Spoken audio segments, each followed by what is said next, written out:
자, 세상에서 가장 빠른 개장시황 오프닝벨 라이브에 오늘도 돌아왔고요. 8시 58분 지나가고 있습니다. 두 분 한번 모셔보겠습니다. 하창원 본부장님, 김장현 본부장님 어서오세요. 네, 안녕하세요. 안녕하십니까. 네. 자, 금요일 장 개장 1분 30초 남았습니다. 두 분 오늘의 전략은 하창원 본부장님부터. 네, 일단은 뭐 또 물가에 대한 수입 물가 지표나 이런 것들 때문에 좀 약간의 이 국채 금리들의 변동성이 나왔는데요. 금일 변동성 좀 같이 나올 수 있다라고 보여지고 있고, 근데 이제 뭐 그런 부분에서 너무 큰 의미를 두지는 않으셔도 괜찮지 않을까라는 생각은 있습니다. 그래서 오늘 환율만 어떻게 되는지 좀 보시면 좋을 것 같고, 그다음에 이제 전거래일 대비했을 때는 좀 시장이 쉬어가는 흐름들이 있을 거예요. 오늘 미국의 옵션 만기일까지 있기 때문에. 그래서 그런 변동수를 본다라고 한다면 오늘 이슈나 좀 특징주 위주로 좀 순환매가 나올 수가 있다라고 보고 있고요. 주도주가 조금 쉬어가더라도 추세가 꺾인 건 아니기 때문에 그런 부분에서만 방향성을 잘 잡아주시면 될 것 같습니다. 쉬어가는 거를 마음속에 염두에 두고 크게 신경 쓰지 말고 그냥 쭉 가자. 네. 알겠습니다. 역의 환율은 지금 원달러 환율이 1347원 30전에 지금 거래가 되고 있습니다. 자, 김정일 본부장님은 오늘의 전략. 네, 그 실적 위주, 개별주 이런 식으로 갈 것 같고요. 큰 변동은 아닐 것 같은데 어저께 미국보다 우리가 덜 갔잖아요. 그러니까 오늘 미국 빠진 것보다 덜 빠지는 아웃퍼폼하기를 그런 근거가 있을지는 잘 모르겠지만 실적 위주로 하고 일부 순환매 이렇게. 큰 이슈는 없을 것 같습니다. 느낌상으로는. 네. 알겠습니다. 뭐 개장 전의 상황은 코스피가 0.1% 마이너스, 코스닥이 1.25% 마이너스로 집계가 되고 있었는데요. 지금 개장 후에 상황은 어떤지 한번 살펴보겠습니다. 지금 지수가 좀 들어오고 있는 상황이고요. 코스피가 0.06% 마이너스로 소폭 밀리면서 시작하고 있습니다. 코스피 같은 경우도 뭐 사실 밀릴 게 없겠죠. 이게 뭐 더 이상 뭘 어떻게 밉니까 여기서. 코스닥도 0.16% 마이너스 868포인트의 시작을 하고 있는 그런 상황이고요. 시가총액 상위주들도 대부분은 좀 혼조 흐름을 보여주고 있습니다. 삼성전자가 오늘은 0.4% 오르네요. 78,500원에 시작하고 있고요. SK하이닉스는 0.5% 마이너스 19만 2천원에 시작하고 있는 그런 상황입니다. 셀트리온이 1.3% 마이너스로 가장 많이 밀리고 있는 그런 상황이고요. 나머지 종목들은 지금 보합권에서 좀 눈치 보기 장세가 일어나고 있습니다. 현대차, 기아가 가장 강하게 오르고 있는데 0.4%, 0.8% 플러스로 시작하고 있고요. 오늘 밸류업은 조금 쉬어가는 흐름, KB금융이 1.1% 마이너스, 신한지주도 1% 내외 마이너스고요. 삼성생명이 2.6% 마이너스로 시작하고 있는 상황, 삼성물산은 보합권에서 머물고 있습니다. 코스닥 시장에서는 에코프로 BM, 에코프로 0.2%, 0.1% 정도 오르고 있고요. 오늘 엔캠이 좀 많이 밀립니다. 6% 마이너스로 장을 시작하고 있는 그런 상황이고요. 이오테크닉스, 흡프스프 보합권에서 이오테크닉스는 1% 마이너스로 시작하고 있고, 오늘 제약바이오주에 대한 그런 경계심이 좀 나오는 것 같습니다. 삼천당 제약이 4% 마이너스, 그리고 리가켄바이오가 1.3% 마이너스로 시작하고 있습니다. 좀 눈에 띄는 종목 있을까요, 창원 본부장님?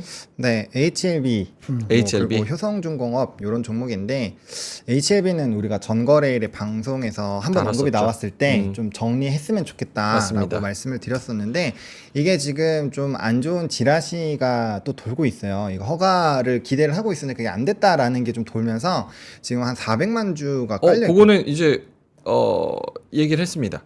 지금 속보가 나왔는데 진양곤 회장이 간암치료제 네. 불발됐다. 네, 그러니까 이거 기대감으로 올라온 거 다 뱉어낼 그렇죠. 확률이 높죠. 그래서 지금 415만 주까지 깔려 있기 때문에, 그러니까 저는 그래서 이제 바이오 쪽에서 뭔가 큰 굵직하게 많이 올라왔잖아요. 선반영이 많이 된 종목군들은 뭔가 이슈가 오픈되기 전에 조금 정리를 하셨으면 좋겠다라는 그 얘기를 계속 드렸잖아요. 그래서 오늘 뭐 HLB 그룹주들은 뭐 전반적으로 안 좋을 수 있고요.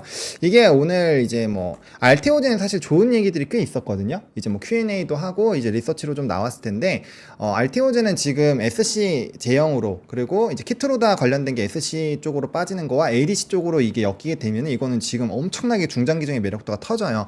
그리고 유한양행이나 오스코텍 같은 경우도 단기적인 모멘텀은 제일 강할 수가 있겠죠. 근데 그런 부분 부분들이 조금 덜 반영될 수도 있습니다. 그래서 오늘 희비교차가 바이오 쪽에서는 좀 강력하게 나오지 않을까라고 보고 있고요. 이게 떨어지면 시가총액에서 상당히 높은 종목이기 때문에 지수는 좀 좋지 않을 확률이 있겠죠. 그래서 그렇죠. 그런 부분에서의 좀 흐름들을 생각을 해보셔야 될 것 같아요. 그래서 그렇게 일단 보셔야 될 것 같고 HLB가 하한가로 바로 네. 직행을 해버려서 거래 물량은 좀 쌓여가고 있는 그런 상황입니다. 67,100원. 어제 종가가 95,000원이었는데 네. 67,000원으로 시작하고 있습니다. 그리- 손쓸 틈도 없이. 네. 그리고 또 하나 손쓸 수 없이 급등이 나온 게 삼양식품. 하면 전거래일에 실적이 나왔는데 진짜 확실히 그러니까 저는 좀 이거를 보수적으로 말씀드리긴 했지만 그 경기 방어주가 아니라 수출주로 봐야 된다라고 그쵸. 말씀을 드렸잖아요. 근데 실적이 진짜 어마어마하게 터져 나오니까 이 경기 방어주에서 상한가가 나오는 게 말이 안 되잖아요. 그래서 수출 데이터가 워낙 잘 나왔고 거기에 따른 실적이 잘 나오다 보니까 와 이건 뭐 바로 그냥 상한가 직행해서 근데 상한가 갈 정도의 뉴스예요? 예상치보다 2배 이상 좋았기 때문에 사실 이게 박리담회로 파는 산업군이잖아요. 그래서 실적에서 컨센에서 막 2배 이렇게 차이 나기가 쉽지 않고 그 다음에 그런 부분들 좀 플러스 알파로 준 것 같아요. 이게 수출 데이터 좋은 것들 그리고 이게 먹는 거니까 또 문화로 들어가면 좀 이렇게 계속적으로 된다라는 점 그리고 우리나라처럼 가격을 올려도 사실 크게 민감도는 이렇게 있지는 않거든요. 그래서 네. 우리나라에서는 가격 인하를 하더라도 그게 이전에 한번 이 얘기 정부의 개입이 있어서 라면 가격 인하를 했잖아요. 근데 그럼에도 불구하고 수익성이 많이 디펜이 된 게 이게 수출 쪽에서 워낙 잘 되니까 그런 것들 다 커버를 해줬었거든요. 그러니까 그런 부분들이 확실하게 좀 주목을 받고 있고 또 이제 이전에 에코프로 그룹주들이 한번 급등 나온 다음부터는 네. 확실히 실적이나 모멘텀이 굉장히 강한 종목군들은 예전 같았으면 이거 안 돼요. 공매도가 있었어도 이거 안 되겠죠. 근데 그런 부분을 좀 부수면서 확실히 이제 펀더가 좀 잘 반영이 되는 그런 흐름들을 좀 받아주고 있다라는 부분이고 효성중공업도 오늘 또 급등이 나오고 있죠. 이거는 이제 명예회장의 그런 뭐 유언장 오픈 그런 것들로 인해서의 좀 이슈가 있고요. 그 다음에 변압기 쪽에서도 얘가 지금 PR 수준이 굉장히 낮아요. 뭐 이거는 김정현 본부장님도 이전에 말씀을 잘 해주셨지만 어쨌든 그런 부분에서도 매력도가 있는데 금일은 그런 이제 좀 유언 관련된 부분에서의 이슈가 좀 부각이 된 것이 아닌가라는 부분이고 그러한 관점이라면 조금 변동성이 굉장히 클 수 있고 단기 차익이 좀 강하게 나올 수 있다라는 점. 근데 변압기의 좀 장기적인 흐름들을 본다면 뭐 아직까지 방향성을 정확하게 잡은 건 아니에요. 그래서 추세적으로는 좀 변동성이 나올 수는 있겠지만 뭐 이제 확실하게 이런 부분에서 좀 매력도는 있다. 밸류적인 매력도는 있다. 정도로 일단은 먼저 세 가지 종목 좀 말씀을 드리겠습니다. 삼양은 이제 증권사 추정치가 400억이었는데 430억 영업이익이 근데 801억 나왔습니다. YOY로 235% 증가했고요. 매출도 57% 증가. 특히나 이제 미주 지역의 수출액이 206% 늘었다. 요게 좀 주요하게 작용을 한 것 같습니다. 그러니까 미국에서 잘 팔린다. 이게 앞으로의 성장성에 대한 그런 프리미엄. 미국에서 더 많은 사람이 먹고 더 많이 소비를 한다고 하면 이게 글로벌 식품으로 완벽하게 좀 자리매김을 할 수 있지 않을까? 여기에 대한 프리미엄도 같이 좀 주는 것 같습니다. 매출이 50% 늘고 이익은 더블로 늘었다는 거잖아요. 그렇죠. 235%. Q가 늘고 P는 더 늘었다는 거잖아요. 그렇죠. 이거보다 더 좋을 수는 없죠. 그렇죠. 보통은 이제 탑라인 그로스는 밍미한데 믹스가 바뀌어서 한다. 아니면 거꾸로 이제 바텀 라인 올라갔지만 사실 탑라인이 훨씬 많이 올랐다. 박리담회 이런 게 하는데 이건 박리담회가 아니지. 그렇죠. 그렇죠? 근데 지역 믹스가. 상한가 갈 일입니까? 그러니까 사실은 실리콘 2 있잖아요. 네, 실리콘2. 그 나왔을 때 이틀 연속 상한가고 직군도 계속 나갔잖아요. 그렇죠. 첫날 상한가 할 때 실적이 중간 어떻게 나왔냐면은 영업이익이 네네. 예상보다 2.5배 나왔어요. 그래서 갔거든요. 갈 수 있죠. 밸류가 엄청 비싸지 않았으면 갈 수도 있죠.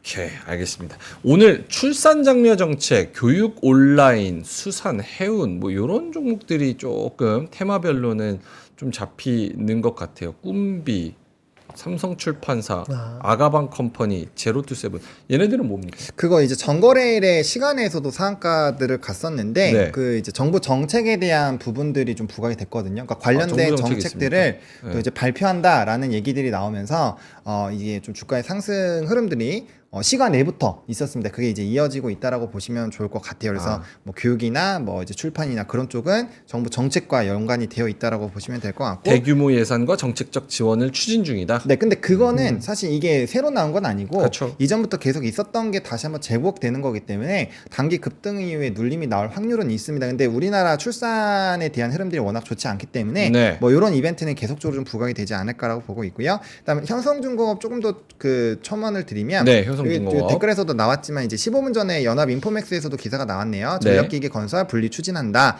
인적 분할로 기업 가치. 근데 요게 결국에는 별세 이후에 이제 움직임들에서 나오는 흐름들이기 때문에 거기에서 좀 아랫부분 좀 더 묵직하게 얘기가 있었다라고 좀 말씀을 드릴게요. 효성중공업이 16% 플러스로 시작을 하다가 지금은 10%로 상승폭을 좀 줄이기는 했습니다. 하지만 그런 이슈가 있다는 거 한번 챙겨 봐야 될. 특히 그 밸류에이션은 상대적으로 HD 현대일렉트릭보다 분명히 싸죠. 많이 한 싸죠. 30% 이상 밸류에이션 그 배수로서 할인이 될 거예요. 네네. 30% 40% 네, 싼데 많이 싸죠. 네. 절대 목표 주가는 괴리가 많이 좁혀졌어요. 얘는 평균 목표 주가는 대충 붙어왔어요. 그러니까 변동성이 있을 수밖에 없습니다. 마치 리노공업처럼 이유 없이 빠질 수도 있어요. 네. 리노공업처럼 이유 없이 빠질 수도 있으니까 그런 부분은 좀 참고를 해봐야 된다. 알겠습니다. 오늘 코스피에서는 중형주가 그나마 좀 선방을 하고 있는데 그거는 역시나 삼양식품이 상한가를 가고 있기 때문에 중형주가 조금 방어를 해주고 있고 여기에 빙그레도 13% 같이 따라붙고 있거든요. 예, 그래서 1분기 어닝 서프라이즈 빙그레도 역시나 같은 어닝 서프라이즈를 기록을 했는데 52주 신고가 새롭게 갈아치우고 있는 상황. 그래서 식품주, 삼양, 빙그레 이런 애들이 중형주를 좀 방어를 해주고 있다는 거 참고를 해보시면 좀 좋을 것 같고요. 코스피 대형주 중에서는 넷마블이 4.5% 상승, SK 스퀘어가 3.2% 상승, CJ 제일제당 오늘 뭐 식품 관련주 그런 쪽들이 수산 관련주 실적이 잘 이런 나오고 것들이, 나쁘지 않나 보네요. 미국에서도 그 컨슈머 디스크레셔너리라고 그 소비 그 필수 소비재. 네네 필수 소비재. 월마트가 7% 오르는 거 보셨죠? 못 봤습니다. 그거. 월마트가 6.99. 네. 7% 올랐어요. 아, 그래요. 실적 잘 나왔어요. 실적이 YOY로 한 3배 올랐고요. 매출이 또 6% 올랐어요. YOY로. 예상보다 다 10몇 프로, 20% 올라온 거거든요. 네네. 그래서 사람들이 뭐냐면 모든 계층에서 네. 소비가 일관적으로 늘고 있다. 라고 얘기했고 사람들이 인플레이션 때문에 집에서 소비한다든지 싼 네네. 걸 찾는 게 확인되고 있다고 CFO가 CEO가 얘기하면서 가이던스도 높였어요. 그 7% 올랐어. 그래서 이 컨슈머 디스크레션이라고 필수 소비재 섹터가요. 네. 1.48% 나왔습니다. 미국 점 빠졌잖아. 약간 그런 분위기도 있는 거예요. 실적 쪽 약간 이런 거. 대한민국도 소비재 그런 거. 관련돼서 네, 미국에서 필수 소비재. 월마트도 좋았고 우리나라도 역시나 미국에 잘 판다. 뭐 오비락일 수도 있지만 하여튼 실적 바탕을 해가지고 여러 가지 셌습니다. 퍼즐이 아구가 잘 맞았네요. 네네, 오늘은 그렇습니다. 오케이. 오늘 대한해운도 1분기 어닝 서프라이즈에 또 11% 정도 올라가는 그런 모습입니다. 그러니까 큰 종목들은 사실 조금씩 지지부진하면서 좀 쉬는 모습이고요. 이렇게 실적을 베이스로 한 그리고 전체적인 환경을 베이스로 한 이런 개별적인 종목들, 네. 이런 것들이 좀 잘 올라가는 그런 상황입니다. 시가총액 상위주들은 사실은 보합권에서 전체다가 보합권이에요. 삼성생명 빼고는 다 보합권으로 지금 크게 움직임을 보여주고 있지 않고 보험주 많이 코스닥도 올랐지 않습니까? 그렇죠? 보험주도 근데 약간 많이 쉬어갈 올랐죠. 수도 있고, 조금 예. 쉬어갈 수 있고 코스닥도 사실은 마찬가지인데 이제 HLB가 하한가로 직행해 버려가지고 그래서 헬스케어가. 약간의 좀 착시 효과가 좀 나타나고 있는 그런 상황인 것 같습니다. 어떻게 정한 본부장님 다른 종목들 혹시 섹터들 눈에 띄는 게 있을까요? 네, 뭐 역시나 이제 AI 소프트웨어 쪽이랑 그 다음에 화장품 색조 쪽 뭐 이런 쪽은 여전히 좀 강한 것 같습니다. 금일 같은 경우에 뭐 이제 폴라리스 오피스 이런 종목군들이 또 이제 한 7, 8% 정도 상승이 나타나고 있고요. 그다음에 이제 인그루드랩 그리고 아이패밀리 SC 그러니까 색조 OEM 쪽에서 4대장으로 제가 뭐 좀 이렇게 명칭을 하고 있는 종목군도 여전히 뭐 계속 우상향 나타나고 있고요. 그 다음에 이제 폴라리스 AI 이런 것도 이제 AI 소프트웨어죠. 이건 이제 6월 10일까지 모멘텀이 있기 때문에 계속 보셔야 될 것 같고 또 소비재 쪽이나 중국과 관련된 종목군이 오늘 좀 강했어요. 그러다 보니까 화장품 쪽에서의 좀 흐름들이 일부 좀 긍정적인 흐름이 나타나는 것 같고요. 그 다음에 지금 곡물 쪽도 일부 움직임이 나타나고 있는데 이건 좀 이슈를 찾아봐야 될 것 같습니다. 곡물이랑 지금 석유화학 쪽이 좀 같이 움직이거든요. 그래서 이런 거는 뭐 어떤 좀 지정적 리스크라든지 뭔가 이런 이벤트가 좀 있는 거라고 생각을 해볼 수 있고 좀 다르게 해석을 해보면 해운주가 오늘 급등이 나오니까 보통 이제 좀 그런 이벤트가 나왔을 때 올라가는 종목군들에서 좀 그럼 우리도 한번 가볼까? 약간 이런 쪽으로 석유화? 수급적인 흐름으로도 그 유통주 뭐 석유화 석유? 금호석유도 오르나요? 금호석유. 금호석유랑은 좀 성격이 다르긴 좀 한데 다르죠. 네, 걔는 빠지고 있습니다. 금호석유 2% 같은 경우는 정도? 마이너스 2% 정도 빠지고 있고요. 그다음 게임주들 일부 움직임이 나타나고 있습니다. 뭐 카카오 게임주도 1%대, 그다음 데브 시스터즈 2.6%대, 넥슨 게임즈 2.3%대. 그래서 요즘에 좀 성격이 좀 시장이 주도주로 갈 때 가는 산업군들은 수출 데이터로 해서 빵 가는 쪽이고요. 그다음에 좀 시장이 안 좋을 때의 흐름들은 좀 이렇게 뭔가 뭐 좀 낙폭과대해서 올라가는 종목군들 그런 쪽이 좀 움직임이 나타나는 것 같습니다. 근데 이제 미국 쪽에서는 밈 주식이 오늘도 좀 급락을 했는데 네네. 뭐 해지 쪽에서 많이 해지 펀드 쪽에서 그쪽을 많이 사고 있다라고는 해요. 그리고 레딧 자체가 오픈AI랑 연결되면서도 급등이 나왔기 때문에 만약 거기서 변수가 좀 나오게 되면은 다음 거래일에 다음 주에도 우리나라에서는 좀 개별주에서의 좀 강세 흐름들이 이어질 수도 있다 정도로 보시면 좋을 것 같네요. 오늘은 좀 나머지 주들이 버텨주면서 제약바이오가 전멸하고 있는 게 시장을 좀 많이 짓누르고 있는 그런 상황입니다. 지수도 코스닥이 2% 가까이 급락하는데 HLB가 많은 기여를 하고 있고요. HLB 제약, HLB 생명과학, HLB 테라퓨틱스, HLB 뭐 다른 여타 그룹주들도 전부 다 하한가로 직행해버린 그런 상황입니다. 자, 알겠습니다. 오늘 같은 장에는 어떻게 해야 될지 두 분의 전략 한번 듣고 네. 전략은 똑같죠? 사실은 네. HLB 빼면은 이게 그냥 미국 하락한 만큼 그 정도의 하락분에 그냥 약간 심심한 금요일 해서 개별적인 종목들, 특히나 실적 베이스로 한 종목들로 트레이딩 하면서 그냥 지나갈 수 있는 하루인데 HLB가 큰 변수로 좀 다가온 것 같고 그렇죠. 그러다 보니까 이제 수급이 그런 특정 종목들, 실적들 이런 변동성이 있을 수 있는 종목들에 좀 쏠리는 것 같습니다. 전략은 그렇게 짜면 될까요, 두 분? 네. 오늘도 별로 하실 말씀이 없으세요, 두 분? 반도체도 사실 물어보려고 그랬는데 오늘 별 움직임이 그렇게 크게는 없어가지고. 리포트 나온 게 별로 없어 사실. 예. 리포트 별로 없고. 알겠습니다. 그럼 실적도 두 분의 뭐 코멘트 지금 9시 15분 지나고 있으니까 코멘트 한마디 들어보면서 네. 자료로 바로 가볼까요?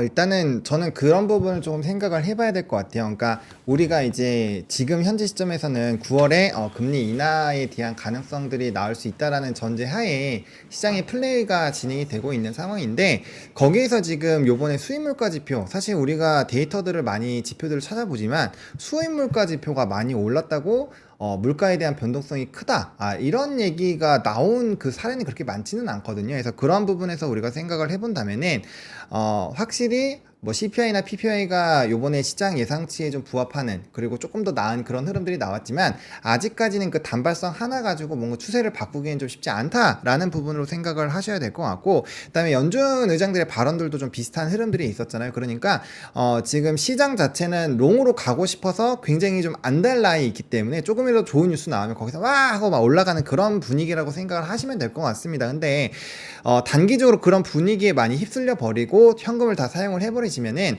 그 부분에서의 약간 변동성이 나왔을 때 대응하기가 굉장히 어렵거든요. 그렇기 때문에 시장이 환호하면 환호할수록 조금은 더 차분하게 조금은 더 이제 한 3개월에서 6개월 정도의 그런 스윙 관점으로 볼 수 있는 그런 부분으로서의 좀 접근이 필요하지 않을까라고 보고 있고 그 다음에 이제 뭐 주가 지수가 계속 올라가니까 이거 좀 어느 정도 좀 현금을 확실히 하고 현금에 대한 비중 조절을 하면 뭐 복리를 왜 포기하냐 이렇게 생각을 하실 수도 있지만 뭐 예를 들어서 HLB 같은 뭔가 단기적인 낙폭이 크게 나오면 이때까지 번 거에서 거의 다 토해내야 되거든요. 그러니까 그런 흐름들을 좀 막아 나가면서 현금의 활용도를 조금 더 높이셨으면 좋겠고요. 그다음에 시장 자체는 이제 그 수출 데이터 기반으로 확실히 시장이 움직이고 있는 상황입니다. 그렇기 때문에 여러분들이 그 안에서의 흐름들을 계속적으로 보셔야 될 것 같고 금일이 다시 이제 뭐 효성중공업에 대한 영향인지 모르겠지만 LS나 뭐 LS 일렉트릭 이런 종목군들도 다시 한 번씩 움직이고 있거든요. 결과적으로 그 지금 시장에서 변동성이 나오게 됐을 때는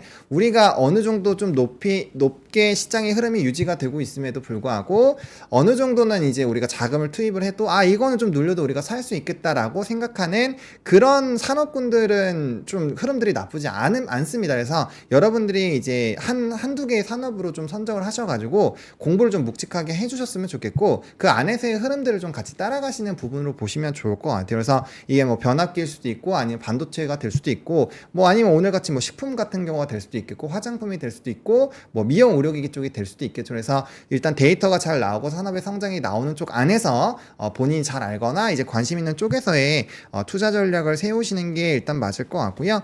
그 다음에 오늘 뭐 조선주나 이런 쪽이 좀 또 조정이 강하게 나오고 있어요. 그래서 오늘 HD 현대중공업이 6.6% 빠지고 뭐 이제 삼성중공업도 한 2%씩 빠지는데 이렇게 좀 잘 가던 종목군들이 빠질 때 오히려 저는 조금 이런 것들을 한번 잡아볼까라는 생각들을 해보시는 것도 나쁘지 않을 것 같거든요. 현대중공업 같은 경우는 이제 굉장히 강하게 이탈이 됐기 때문에 이런 건 좀 봐야 되겠지만 삼성중공업 이런 것들은 아직 추세가 무너지지 않았잖아요. 그러면은 이게 20선 테스트 했을 때부터 좀 봐야겠다 이런 식으로 좀 리스트업들을 해보시는 것도 저는 상당히 좋은 방법이라고 생각을 합니다. 그래서 항상 올라갈 때 쫓아가면 우리가 이제 마음도 급해지고 한번 눌림이 나오면 버티기가 좀 쉽지 않기 때문에 그런 부분에서 오히려 조금 더 내려왔을 때에 이런 데서 이제 우리가 살려고 한다면 당연히 이 산업에 대한 분석이 되어 있어야 되고 이게 더 갈 수 있다라는 모멘텀에 대한 그런 생각들이 있어야겠죠. 그래서 그런 부분에서의 흐름들을 잡아 가신다면은 뭐 충분히 긍정적으로 작용이 되지 않을까 정도로 생각을 하고 있습니다. 그래서 저는 이렇게 생각을 하고 있고요. 우리 김장렬 본부장님 한번 그 지금 시장에 대한 투자 의견이나 뭐 혹시나 좀 봐볼 만한 게 있다라면은 한번 말씀을 해주시면 좋을 것 같습니다. 네, 그 비슷한 얘기인데요.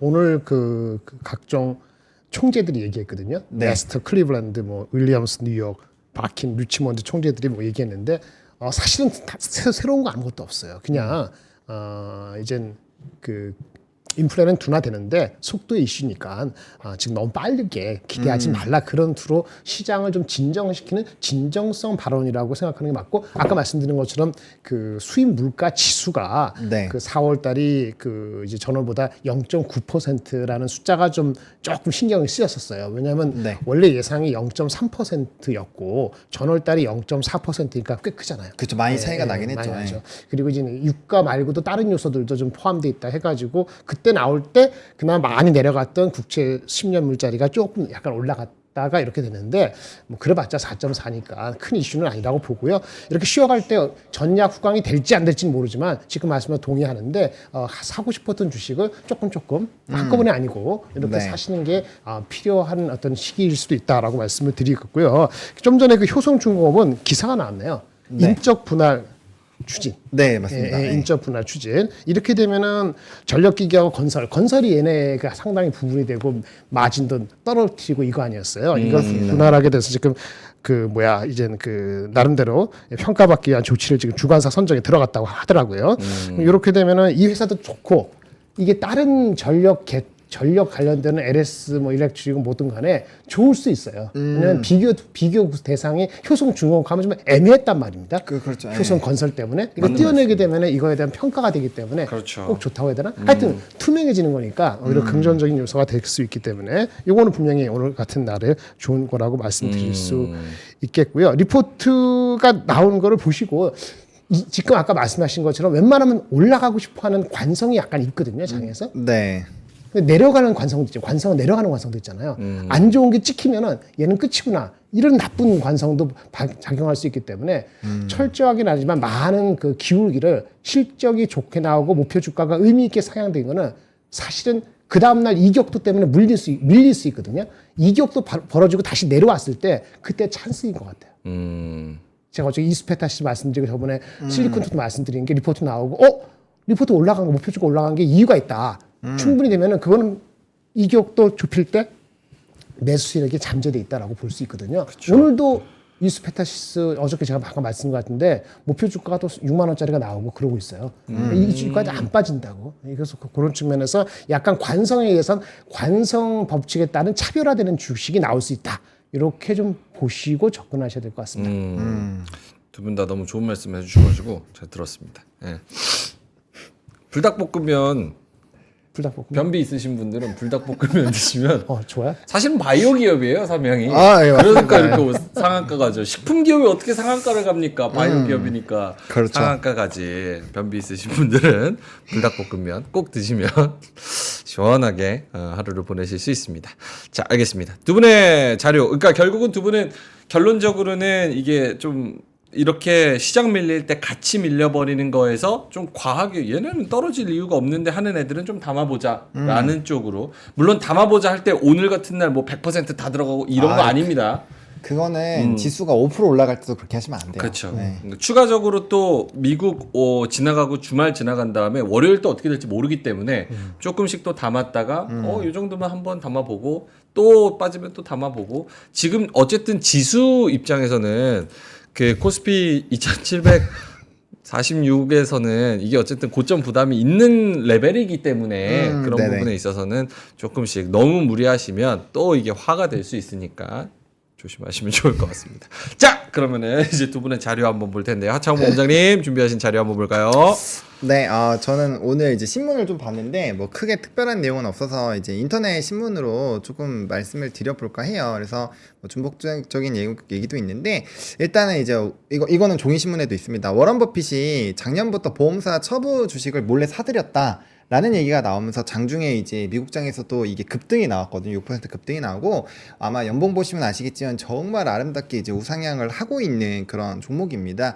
근데 이제 보험주를 도대체 왜 샀느냐? 이 워런 버핏이 이번에 이제 그 주총에서 얘기를 했던 게 안전하고 수익을 많이 줄 수 있는 거 아니면 공이 와도 방망이로 휘둘리지 않겠다라는 멘트를 했었거든요. 근데 그러고 나서 산 게 이거이기 때문에 상당히 조금 우리가 관심도가 높아진다라고 볼 수 있고요. 사실 여기 워런 버핏이 운영하는 그 회사에서의 이 비중이 한 9위 정도 되는 회사이긴 해요. 근데 이거 애플을 팔고 이걸 샀다라는 부분에서는 뭐 금융이나 이제 미국장 기준으로 금융이나 캐피탈 같은 쪽에서의 좀 긍정적인 흐름들이 좀 나오는 것이 아닌가라고 볼 수 있을 것 같은데 우리나라에서도 지금 보험주가 뭐 회계 기준도 바뀌고 실적도 굉장히 잘 나오고 그런 부분에서 굉장히 좀 주목을 받고 있잖아요. 오늘 같은 경우 좀 쉬어가더라도 이 직전 고점들을 대부분 다 뚫어졌기 때문에 사실 상방으로 갈 확률이 굉장히 높거든요. 그래서 이러한 흐름들이 우리나라 금융주들에게도 좀 일부 긍정적인 영향을 줄 수 있기 때문에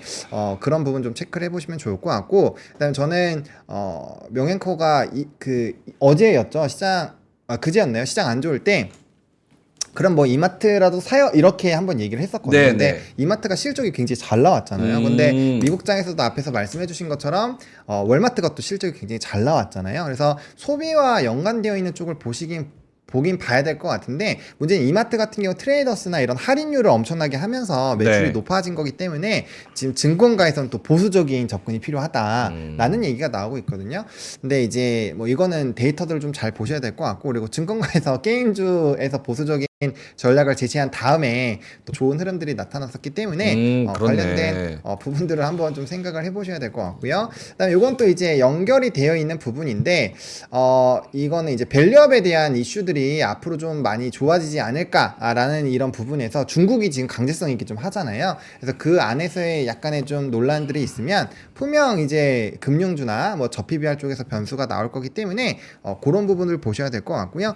그다음에 이제 그 전쟁 관련된 부분들의 좀 기사를 찾아보니까 우크라이나가 러시아 본토를 좀 타격하는 얘기들과 북한에 있는 김여정 이제 김 부부장이 우린 서울과 전쟁을 준비 중이다. 뭐 약간 요런 얘기들이 나온 부분들이 있어서 지정학적 리스크에 대한 일부 불안감들이 있어서 오늘은 뭐 곡물이라든지 뭐 석유화학이라든지 이런 쪽이 좀 유통주들이 일부 움직이는 것이 아닌가 정도로 한번 생각을 해보시면 좋을 것 같습니다.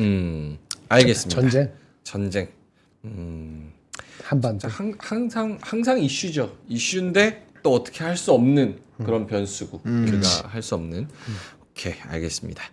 김장현 본부장님 오늘 자료 네, 있을까요? 리포트- 잠시만요. 그 전에 일단은 오늘은 메인 주제는 HLB에 대해서 두 분의 코멘트가 좀 딥하게 들어가 줬으면 좋겠고 오늘 또 에코프로 BM 에코프로 그리고 다른 그런 2차 전지 종목들이 살짝 오르는데 이렇게 제약바이오가 HLB 이슈를 한번 죽으면 이 수급 이런 성격의 돈이 다음은 조금 어디로 흘러갈 것이냐에 대해서도 두 분이 아이디어를 좀 주시면 좋을 것 같거든요. 에코프로 머티리얼즈가 오늘 벌써 7%, 8% 오르면서 시작하고 있거든요. 그래서 요 돈이 2차 전지로 갈지 혹은 뭐 딴 데로 갈지 뭐 이런 것도 잘 두 분이서 말씀을 해주시면 좋을 것 같습니다. 자, 일단은 자료.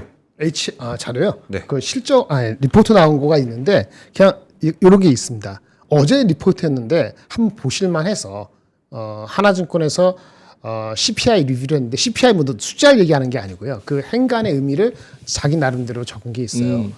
유가하고 주거비를 이미 상수로 본다. 이게 무슨 말이냐면은 웬만한 숫자는 뭐 다 높은 숫자가 유지되고 있다. 뭐 이렇게 매크로가 갑자기 뭐 전쟁이 크게 발생하거나 아니면 주거비가 갑자기 내려갈 거라 생각하지 않는 거거든요. 네. 그 상태의 상수니까 그거 신경 안 쓰고 나머지 자동차라든지 뭐 보험이라든지 그죠? 사실 자동차가 신차 안 팔리고 중고차 안 팔리면 보험료도 싸지는 거 아닙니까? 순차적인 거니까 그 다음에 고용지표 이런 쪽의 것만 내려가기만 하면은 웬만하면 CPI의 퀄리티적으로 구성 요소가 좋아진다는 방향으로 해석할 수 있다. 그런데 유가하고 주거비가 좀 신경을 쓰이는데 지표에는 빨리 반영 안 되고 어떻게 하느냐? 그럼 보험성 금리 인하를 한 번 할 수밖에 없는 상황으로 밀릴 수도 있다. 하고 나서 계속적으로 하느냐? 금리 인하 이거는 좀 다른 문제이다라는 식으로 차분하게 길지 않게 적어놓은 게 있더라고요. 아시는 논리일 수도 있습니다만은 네. 한번 정리하는 치여서 한번 보시면은 좋을 것 같고요. 다 말씀드렸네. 그 다음에 그러니까 결론적으로 CPI에 대한 그런 장애 임팩트는 좀 많이 줄었다라는 쪽으로 해석을 해도 되는 거죠. 네, 그리고 보험성 금리 인하 지속적이지 않더라도 금리 인하가 있을 가능성을 높게 보는 그런 코멘트가 나왔고요. 논리적으로 보시고요. 그 다음에 그 GPT-4.5가 나왔고요. 그렇죠? 그 다음날 I.O. 구글 I.O. 컨퍼런스가 나왔죠. 최근 애플 메타도 여러 가지 나오고 있는데 이런 거 전반적인 최근 동향을 쭉 아주 편하게 읽기 쉽게 중학교 애들도 읽기 쉽게끔 정리된 게 있더라고요. 리포트가 상상인 증권에서 나온 멀티모달을 통한 AI 조수의 시대로 가는 길에서 아주 평이하게 잘 적었어요. 뭐 새로운 건 없어요. 그냥 한번 정리하시고 네. 자기가 아주 엑스퍼트 전문가가 아니라면 오히려 이렇게 쉬운 단어가 더 편할 수도 있다고 생각해서 말씀을 드립니다. 그리고 이제 이수페타시스는 말씀을 많이 드렸는데 제가 그 6만 원 목표 주가 앞자리 바뀔 수 있다 그러는데 바로 나왔네 리포트가. 이수페타시스에서 BNK 증권에서 원래 5만 3천 원인가 얼마였는데 6만 원 높였어요. 그 예상보다 뭐 다 아는 얘기고요. 근데 이거 하나 비교해 드릴게요. 다른 상상인 증권에서는 TP 5만 2천 원 유지했어요. AI 노출도 상승. 그런데요.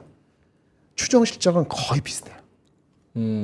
추정 실적은 거의 비슷하다고요. 이수페타. 한 분은 높였고요. 한 10% 이상. 여기는 그냥 유지했거든요. 지금 5만 얼마야?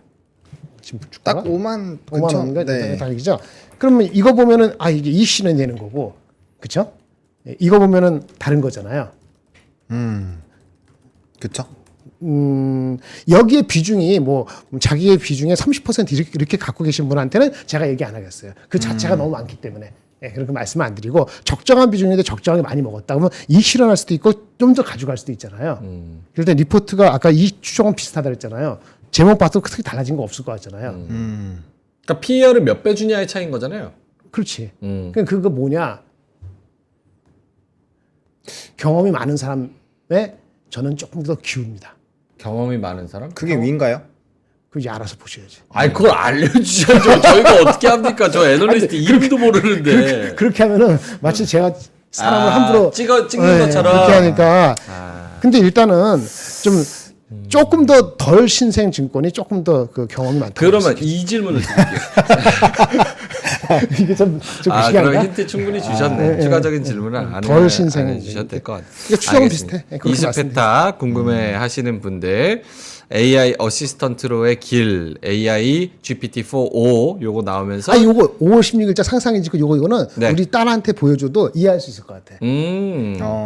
요거 굉장히 쉽고 정리가 잘 된 네. 상상인 개별적인 게 증권에서 아니고, 네. 멀티모달을 통한 AI 어시스턴트로의 길 그리고 하나증권 본드 리뷰 CPI 저거는 사실 뭐 그렇게 뭐 보고 싶으신 분들은 보시겠지만 어쨌든 CPI에 대한 그런 임팩트는 좀 줄어들었다는 네, 선택적인 거는 뭐 겁니다. 오케이 알겠습니다.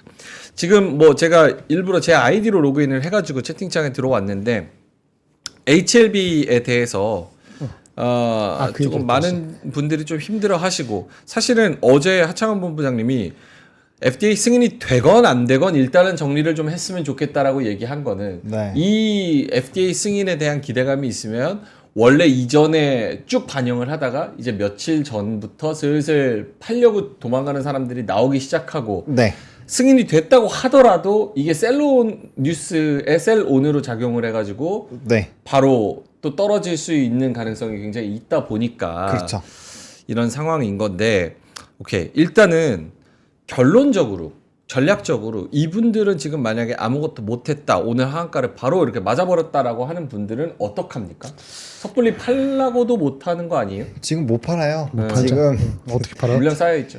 죄송한 말씀이냐 상장 그 하한가 잔량이 1,800만 주거든요.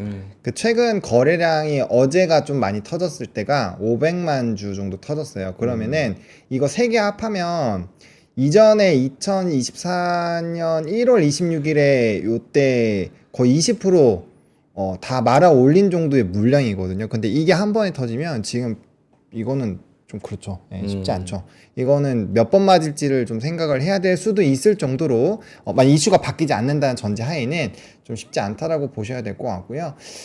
글쎄요. 그리고 보통 이렇게 이게 기대감으로 계속 올라왔었잖아요. 네네. 그러면은 보통 이슈로 올라왔는데 그 이슈가 소멸되고 안 좋은 방향으로 가면 이슈 전까지도 빠지기도 하거든요. 그러면 사실 하방은 지금 어마어마하게 많이 열려 있을 수도 있어요. 그래서 저는 그런 바이오 쪽이 공부도 많이 필요하고 특히나 이 기대가 엄청 크고 주가가 그것 때문에 3만 원, 2만 원, 3만 원부터 12만 원, 9천 원까지 갔으면 거의 6배 올라간 거잖아요. 네. 그런 부분에서 한번 눌렸다가 다시 반등이 나올 때 그 이전 고점 근처도 못 갔잖아요. 이러면은 거의 이제 꼭다리일 확률이 높아서 제가 그렇다고 막 아무 종목이나 이거 파세요 이렇게 얘기 잘 안 하잖아요. 근데 그렇죠. 어제 같은 경우는 아무래도 좀 뭐 잘 됐어도 사실은 좀 주가가 안 좋을 수도 있겠다라는 생각이 들어서 그걸 말씀을 드린 부분이 있고 이렇게 하한가가 맞은 상황에서는 사실 뭐 어떠한 전략을 드리기가 굉장히 어렵습니다. 왜냐면 이거는 뭐 지금 뭐 어떤 선택을 하더라도 지금 대응하기가 어렵기 때문에 그런 부분에서는 좀 뭔가 이렇게 해드릴 수 있는 말씀을 조금 없다. 그러면 오케이. 지금 44 플레드나 G님께서 점하 서너 방 가겠네 이렇게 말씀을 하셨는데 가능성 있어요. 그래요? 그럴 수도 있죠. 오히려 금요일날 그러니까 그나마 불행 중 다행인 거 금요일날 터졌으니까 네네. 토요일 일요일날 이런 뉴스를 소화하고 월요일날은 좀 이성적으로 지금 사실은 투매가 굉장히 강하게 나오고 있는 상황인 거잖아요.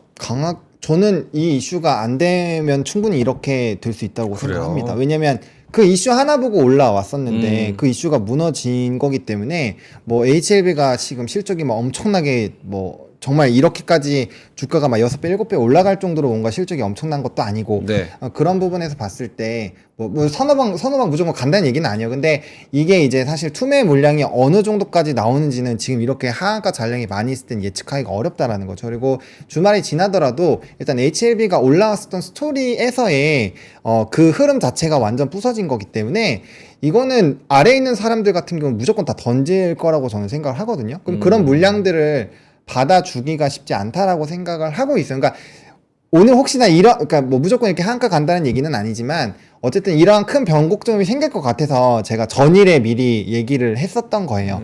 그래서 뭐 이 지금 상황에서는 사실 뭐 하락이 어디까지 나올지도 예측하기는 어려운데 통상적으로는 이렇게 이슈로 올라온 거는 이슈가 없어지거나 부러지면 그 이전 가격까지 회귀하는 사례가 너무나도 많았다. 그래서 뭐 분명 나중에 어느 순간에서는 이제 하한가에서 단타치는 이런 흐름들이 나오겠지만 저는 개인적으로 좀 많이 쉽지 않을 것 같습니다. 그럼 김장현 본부장님한테 여쭤볼게요. 김장현 본부장님이 애널리스트 시절 때 이제 제약바이오 쪽을 또 커버하시기도 하셨고 잠깐. 네. 잠깐 하시긴 하셨지만 자 그러면 FDA 승인이 불발됐다. 결국 문제가 되는 거가 수정 보완해야 될 문제가 있으니까 보완하고 다시 제출하라고 했다라고 말했다는 게 이제 진양곤 회장의 얘기거든요.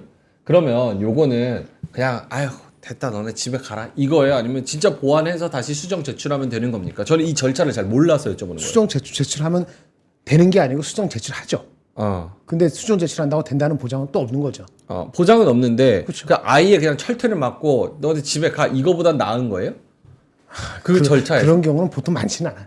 아. 네, 그래서 수정 절차를 주게 돼 있고요. 근데 되느냐 안 되느냐가 또 다른 문제이기 때문에 중요한 건 우리는 그때까지 기다릴 수가 없다는 거죠. 그래서 그렇네요. 저는 다른 얘기하는 게 아니고 이거는 저도 말씀드릴 게 없고 네. HF를 제가 그나마 화장품이나 미용이나 아니면 뭐 자동차나 이 정도만큼도 모르기 때문에 감히 말씀드리기는 언감이 안 되는 것 그리고 같고요. 이게 어려운 게 뭐냐면 하한가 터지고 이게 이 정도로 물량이 있으면 사실 그 다음 거래일도 영향이 있죠. 한 15% 이상은 빠질 확률이 있잖아요. 그럼 단기간에 50% 빠지면 기본적으로 위에서 사신 분들 전부 다 100% 이상은 올라야 본전이에요. 그러니까 거의 가능성이 희박하다라는 거죠. 그러니까 그 부분에서 100%가 지금 상황에서 정말 되돌리려면 이게 승인으로 아예 또 가야 돼. 그렇게 간다고 해서도 100%가 오를지는 몰라요. 왜냐면 상한가 3방은 터져야 되잖아요.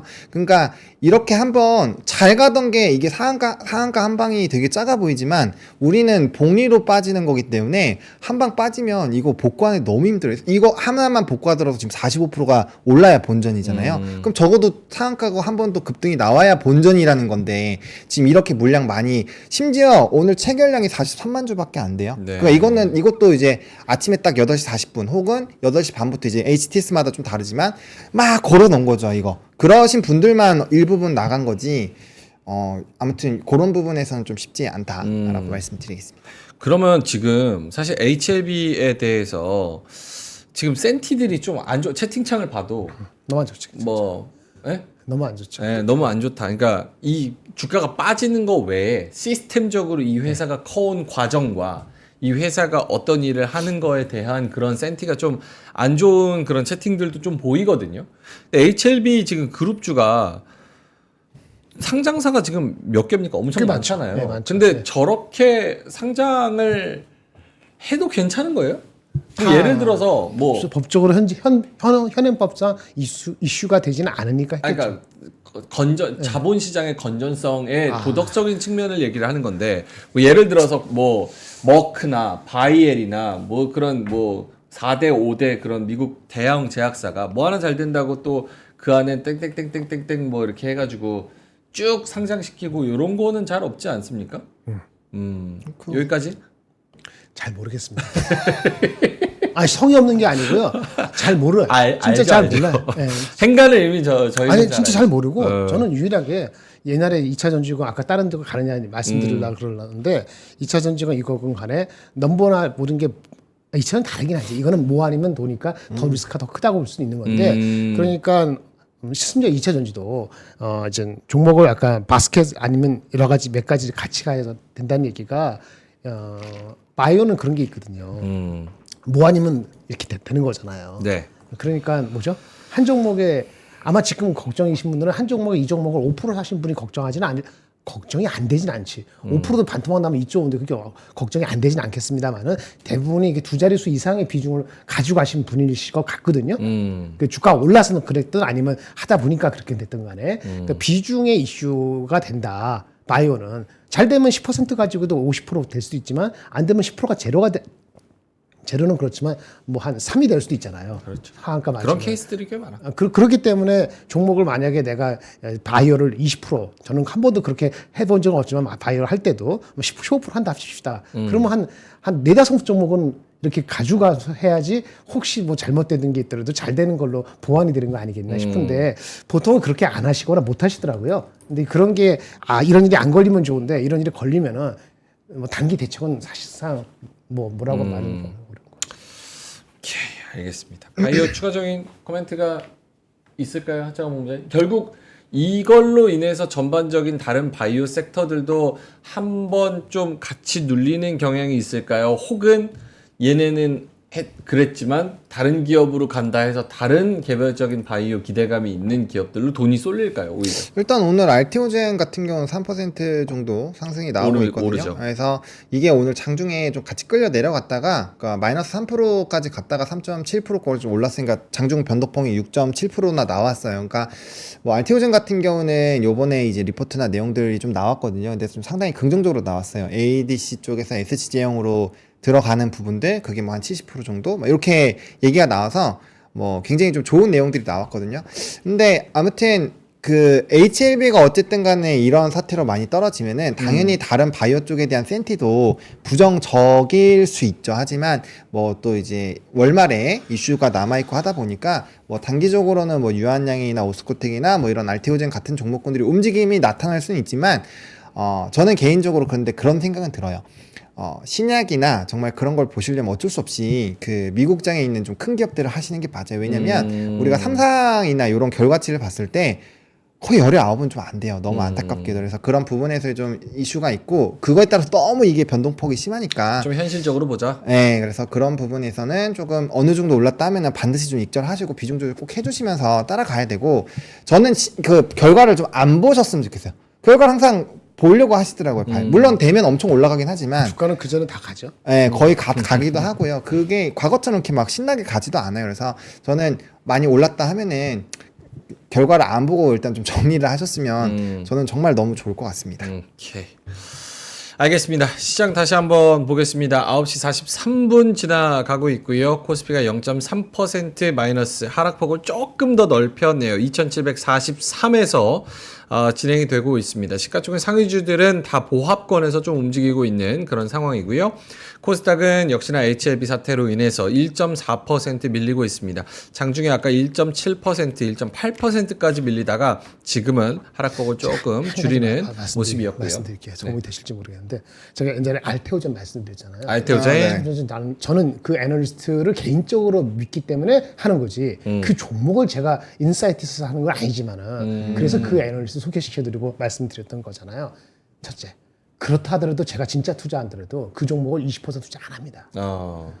그 친구가 단기적으로 책임질 수 없어요. 나중에 더블이 갈지언정 중간에 15%, 20%, 30% 빠질 수도 있거든요. 네. 그런 종목이 이쪽 섹터에 많은 거예요. 뭐 나중에 되더라도 망하는 않더라도 그래서 그렇게 하는 건데 그 종목을 이렇게 했을 때 제가 이렇게 이렇게 했을 때 제가 이렇게 궁금한 거 저한테 여쭤본 분 있는데 그 중에 그런 분이 있더라고요. 제약회사 다녀. 제약회사를 다니는 분이에요. 네. 또 한 분은 그 전공했어. 그거를 생명과학을 또 전공하신 분. 내 친구의 지인인데 나한테 물어봐서 나 잘 모른다. 리포트만 해석해 주는 건데 진짜 그런 리포트 해석하지. 근데 뭐라는 둘 다 안 샀대. 근데 이해는 충분히 한대. 그 내용을. 뭔 얘기인지 아시겠어요? 그러니까 주가가 어느 정도 반영이 돼 있는 것 같다. 그러니까 내용이랑 주가는 또 다른 차원의 이야기니까. 그러니까 그리고 그분이 나한테 질문해 달라고 해서 내가 또 그 애널리스트의 개별적인 것을 이렇게 얘기도 좀 전달해 드리긴 했는데 그 질문 내용이 내가 감당하지 못할 정도야. 그러니까 저한테 반도체가 엄청난 그 인사이트하게 질문하는 그런 분이에요. 그렇게 한 사람들도 근데 물어봤어. 얼마 정도 가끔 투자해요? 그러니까 이거 아니다 한 거 투자했다 그러더라고. 절대 10% 이상 안 사요. 한 종목에. 리스크가 있기 때문에. 그게 바이오의 근데 반도체는 안 그렇잖아요. 오케이. 그렇죠. 그게 있기 때문에 향후에도 다시 하던 분은 또 다시 이걸 하실 거거든요. 그렇죠. 이 섹터를 과거보다 줄일지 몰라도 그러면 좀 분산하거나 이런 그런 문제하고 번호 얘기한 것처럼 다 이루어지기 전에 일부 이익 실현이나 최소한 어느 정도 이익 실현하는 것이 맞지 않나. 뭐가 발생할지 모르니까. 알겠습니다. 그리고 그 미국장에서 그 바이오 ETF 있어요. 뭐 노보노나 일레 이런 거 묶어놓은 거 있는데 있지. 뭐 V로 시작하는 거 있고 X로 시작하는 거 있는데 걔네 연평균 수익률이 거의서 9에서 10% 나와요. QQQ랑 스파이 1, 2하고 3위가 그쪽으로 좀 가기도 하거든요. 그러니까 만약에 바이오가 너무너무 유망하다라고 생각하셔서 하실 거면은 그런 ETF를 사시는 게 오히려 더 안정적이고 묵직하고 합리적일 수 있다. 대신 한 주당은 좀 비싸요. 막 몇십만 원씩 합니다. 오케이, 알겠습니다. 많은 분들이 제가 HLB를 가지고 있는 걸로 오해를 많이 하시는데 이래서 제가 개별 종목 주식이나 이런 걸 안 하는 겁니다. 왜냐면 우리는 어쨌든 매일 방송을 하니까 좀 이슈가 있는 거를 다뤄야 되는 게 맞는 건데 그러면 제가 편향적 어떤 얘기를 함에 있어서 편향적으로 그쵸, 들릴 수 있기 때문에 일부러 이런 걸 하면은 저도 그렇게 나올 수가 있고 멘트가 그래서 일부러 제가 손도 안 대는 겁니다. 물론 손 대면 당연히 마이너스니까 안 되는 것도 있기는 한데 그런 고충이 있다는 거 HLB 없습니다. 그리고 뭐 괴로워하시는 분들도 많고 오늘 또 시장을 누르고 있는 게 요 이슈여서 한번 다뤄봤고요. 자, 오케이. 그러면은 시장 상승 종목까지만 보고 두 분께 질문 갈게요. 자, 오늘 상승하는 종목 역시나 단연 이제 식품주, 뭐 수산주 이런 거 오릅니다. 삼양식품, CJ시푸드 상한가 24%, 또 사조시푸드 18%, 빙그레 16%, 또 풀모원 8% 이런 종목들이 지금 좀 잘 가고 있는 그런 상황이고요. 나머지 종목들도 삼성출판사 아까 저출산 얘기하면서 요것도 효성중공업 이게 최고야. 6%, 효성중공업 20% 오르고 있어요. 20% 오늘 플러스로 시작하고 잘못하면 상한가거든요. 있습니다.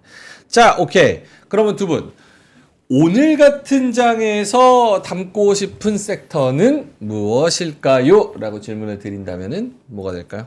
저는 엊그저께 얘기한 그 포트대로 하면 되죠. 고포트 그대로? 하루 새 바뀌죠. 고포트 혹시 자료 있으신가요? 오늘 안 가져왔는데. 그 포트 중에서 제일 비중 높은 게 비슷비슷해요. 반도체. 반도체하고 기업 실적. 실적. 그리고 그거는 저거잖아요. 조선 빠지는 거는 HD 한국조선해양의 현대중공업 지분 파는 거. 그것 때문에 좀 안 좋은 것 같은데. 현대중공업 지분을 HD 현대중공업이 HD 한국조선해양에 266만 주 블록딜을 한다고 합니다. HD 한국조선해양이 HD 현대중공업 주식을 3,500억 어치를 한 주당 13만 1,300원에 아주 적은 그 물량은 아닌 것 같은데 그거 분위기 그것도 영향이 있는 것 같아요. 근데 오늘 딱 13만 1,700원에 거래가 되고 있습니다. 그래서 이런 게 조금 짓누르고 있는 결국은 이제 개별 이슈인 거죠. 네, 그렇죠. 오늘 특별히 추세적인 이슈는 모르겠고요. 알겠습니다. 예. 자, 다음 주가 중요하죠. 다음 주 일정이 중요해요. 알겠습니다. 요거 좀 여쭤보고 질문 좀 하고 그럽시다. 네. 자, 그럼 오늘 그럼 이렇게 좀 떨어질 때 두 분이 살짝 담아볼 수 있는 섹터는 뭐가 있을까? 반도체의 포트를 말씀을 하신다고 하면은 오늘 반도체도 떨어지는 그런 종목들이 있기는 합니다. 물론 뭐 크지는 않지만서도 반도체 뭐 예를 들면은 뭐가 있을까요? PSK 홀딩스 또 그래도 좀 말아 올리네요 얘네들. 뭐 얘기하려고 그랬는데 아까보다는 얘네들이 조금 올라가고 홀딩스? 있어서 PSK 홀딩스는 좀 내려가는데 다른 종목들은 흡스프나 이런 종목들은 아까 뭐 5% 마이너스 하다가 5% 지금은 빠지게 뭐 있었나? 3% 많이 올라서 정도. 그럴 수도 있죠. 네. 예. 오케이 알겠습니다. 자 그러면 반도체 종목 그리고 실적 종목 이런 걸로 좀 네, 담아보겠다. 그러니까 아까 말한 것처럼 조선주군, 방산주군, 화장품주군 뭐 이런 거 중심으로 조금 낮게 많이 빠지는 거 그거 좀 사고 반도체에서도 빠지고 사고 뭐 되는 그 거죠. 정도 담으면 될 것 같다. 오케이 그러면 보노님은요? 그러니까 뭘 사야 되냐 이거죠. 어떤 섹터를 조금씩 담아보. 오늘 같은 장에서는 좀 눈에 들어오는 담아볼 거 쇼핑 리스트. 저는 자동차. 자동차? 네, 기아랑 현대. 오. 이런 것도 물론 조금 빠를 수는 있는데 지금 주봉상 약간 조정을 받고 이제 다음 주부터는 좀 뭔가 방향성이 잡히는 라인에 시작을 할 수 있는 부분이거든요. 그래서 이런 쪽 괜찮을 것 같고요. 그다음에 뭐 저도 뭐 글쎄요 계속 말씀드렸던 산업군들 저는 좀 하나를 패기 시작하면 그거를 좀 많이 패는 스타일이어가지고 일단은 그 반도체 쪽에서 지금 만약에 기회를 본다면 AI 소프트웨어 쪽 좀 관심 있게 보시면 좋을 것 같고 그다음에 이제 변압 전선 뭐 이런 거는 이제 애초에 깔고 가니까 저는 그거에 대해서 비중 조절 의견은 드리지만 제가 원금 이상 까라고는 말씀을 안 드리거든요. 그래서 뭐 그런 것들은 이제 뭐 산업 쪽으로 아직 한참 더 볼 수 있는 부분이라고 보고 있고요. 그다음 이슈가 있는 쪽에서의 흐름들을 본다면 오늘 좀 빠지지만 뭐 이런 위성이라든지 뭐 이런 쪽도 최근에 흐름들이 되게 좋았어요. 그래서 좀 이슈나 모멘텀이 있고 수출 데이터가 잘 나오는 쪽에서의 종목군들을 뭐 계속적으로 보시는 게 맞지 않을까. 그래서 뭔가 보는 뷰가 크게 달라지지는 않았고요. 그 안에서의 의사결정만 잘 하시면 자동차도 의견이 좀 갈리네요. 양말 형님은 자동차 외국인 계속 들어온 보노 감 보소 이렇게 말씀하셨고 짱구미선 자동차 박스차 이렇게 저는 짱구미선님이랑 의견이 좀 비슷해서 그걸 여쭤보려고 그랬거든요. 이게 현대차가 오늘도 24만 8천 원 그러니까 22만 원에서 그냥 마냥 22만 원에서 25만 원 사이를 마냥 왔다 갔다 딱 요 정도에서 주가가 갇혀 있는 그런 상황이어서 요게 외국인이 산다고 올라갈까? 다음 달 정도면은 확실히 좀 방향을 잡을 것 같아요. 월봉상으로 봤을 때 요번 달 다음 달까지 해서 이제 주가가 어느 정도 올라와야 되거든요. 기아 같은 경우는 12만 4천 원 뚫어줘야 되고 다음 달 봉 마감하기 전까지 현대차 같은 경우는 한 25만 5천 원 이상은 만들어줘야 추세가 유지가 되기 때문에 그런 부분에서 본다면 한 달 반 정도 흐름 보시다가 그거 못 뚫고 뭐 이러면은 그 다음 달까지 보실 수는 있는데 아무튼 한 달 반에서 두 달은 봐야 돼요. 그래서 그 사이에서의 부분에서 만약에 곧 좀 뚫어주는 움직임이 나타나 준다면은 추세적으로 더 세게 갈 확률이 높습니다. 그래서 지금은 박스 차로 좀 될 수 있지만 만약에 제가 지금 본 흐름대로 만약에 가준다면은 또 한 번은 시장에서 와 자동차가 대박이었네라고 할 수도 있을 거예요. 그래서 그런 생각들이 좀 듭니다. 자동차하고 이 차는 지금 한꺼번에 아까 얘기 말씀드릴게요. 자동차는 아까 지금 말씀드린 것처럼 우리 미국이 중국을 또 제재했잖아요. 네. 그 관세한 거 뭐 그런 효과 때문에 플러스 요인이 사실은 임팩트는 크지 않아요. 센티적으로? 아니 임팩트 있어요. 만약 이게 관세가 많이 올랐잖아요. 이게 많이 올랐기 때문에 중국이 파는 자동차가 한 뭐 미국 수입차에서 3% 되니까 3% 되는 거를 뭐 나눠 갖게 되면은 한국도 한 3% 정도 더 받을 수 있다. 그러니까 원래 나가던 물량의 3%가 플러스 효과가 있다는 리포트가 나온 게 있어요. 찾아보면 있습니다. 네. 그러니까 대충 3-4% 정도의 플러스 요인이 있다고 하는데 주가가 좀 반영이 되고 있지는 않죠. 그건 플러스 요인이고 한편 동시에 중국의 그 2차 전지 관련되는 부품에 대해서도 관세를 높였잖아요. 이거는 마이너스 효과인데 이 마이너스 효과보다는 플러스 효과가 좀 많다고 조금. 네. 그래서 3% 요거 한 1-2% 하면 약간 1-2% 플러스 요인이 있다고 분석한 건 있어요. 근데 이게 회자가 안 되는 이유는 그 실제 그거 말고 다른 변수도 있기 때문에 그 정도 가지고 움직이지 않는 거거든요. 네. 어쨌든 not bad 있고 또 한 가지는 어저께 일본이 오늘 장 어때요, 일본? 일본 지금 한번 네, 보겠습니다. 한번 같이 해주실래요? 일본이 니케이가 0.7% 마이너스. 어제 뭐 우리보다 많이 올랐으니까. 근데 어제 오른 게 이상하다고 느껴진 게 일본이 뭐가 있었냐면은 일본이 죄송합니다. 내가 넘버를 보려는 거야, 넘버를. 일본이 1분기 GDP 예상이 나왔어요. 네. 근데 개떡이었어요. 일본이 1분기 그 GDP가 YY 마이너스 2%. 예상이 마이너스 1.5였거든. 꽤 큰 거예요. 네. 그 다음에 먼더 원스로서는 먼스는 QOQ지 0.5% 마이너스 예상이 0.5. 어쨌든 간에 YOY로 마이너스가 컸기 때문에 GDP가 사실 약간 쇼크에 비슷하게 나왔다고 보는 게 맞는데 어제 장이 반응을 이상하게 했더라고요. 미국 그것 때문이었는지 모르겠는데 오늘은 또 빠지는지 모르겠습니다만은 하여튼 그런데 이거를 조금 확대 해석하면은 그러면 일본이 양쪽 긴축을 하려고 하던 거를 지금 약간 미뤘잖아요. 네. 양적 그러니까 뭐냐면 N 고로 가지 않고 N 저를 용인한 상태인데 계속 용인할 수도 있다. 뭔 얘기인지 아시겠어요? 네. N 저 상태를 생각보다 더 지속할 수도 있다. GDP가 생각보다 마이너스가 많이 되니까 그런 예상이 나올 법해요. 그게 맞다 그러면 N 저가 좀 더 용인이 되면 우리 수출주하고는 조금 신경이 쓰이는 거잖아요. 이제 혼자 생각에 자동차가 안 가니까 이것도 신경 쓰는 거 하고 저 혼자 생각해 봤어요. 오케이. 그 정도까지 말씀드리고 네. 그다음에 바이오를 안 가면은 이렇게 빠져서 2차 전지로 가냐 이거잖아요. 도움이 될 수 있겠죠. 수급 짧게만. 네. 수급이 도움이 될 수 있는데 그렇다 하더라도 선별적으로 해야 된다. 선별적 어떤 거 제 의견이니까 저는 전문가가 아니니까 뭐 대충 알아서 무시하시고 들어 상관없지만은 네. 제가 좋아하는 거는 천천히 들어가더라도 여러분들이 일반적으로 그렇게 했던 그 종목들은 아니다. 그렇습니까? 왜요? 기분 나빠요? 아니요. 제가 기분 나쁜 아니 게 뭐 기분 있습니까? 나빠질 것 주주도 같아요. 아니고. 제가 좋아한다는 느낌을 하던 종목들을 별로 안 좋아하시는 분도 계셔서 그래서 제가 조심스럽게 말씀드렸습니다. 이사죠? 이사. 제가 좋아하는 거예요? 아니요. 그 지금 말씀하신 그 기업이 이사. 그러니까 그거 왜 여쭤봤냐면, 예. 그거 왜 여쭤봤냐면 P사는 괜찮은지 여쭤보려고. 그 사실 비교 대상으로 둘을 많이 비교를 하잖아요. 좋아하는 종목도 하나는 E로 시작하는데 하나는 S고. 아 그래요? 예. 제가 제가 좋아하는 거는 저기 삼성 SDI하고 SDI, 그다음에 그건 알죠. LNF. LNF가 왜 2로 시작해요? LNF인데. 그래요? 이 아니구나. 미안합니다. 영어를 그렇게 잘하시는 분이 LNF가 어떻게 그렇구나. 2로 시작합니까? 미안합니다. 하여튼 상대적으로 그걸 좋아하는 건데 이견이 많으니까. LNF랑 SDI. 그렇게 상당히 좋아한다. 저는 P사를 물어본 거예요. 포스코홀딩스는 괜찮은지. 그럼 철강 포스코 쪽에 퓨처요. 좀 나아지는 게 확인되면은 그거는 저는 이제 2분기 지나갈 때 2분기 숫자 나올 때쯤 돼서 좀 더 심각하게 검토해 볼 수는 있다. 오케이. 이 정도 제 생각입니다. 알겠습니다.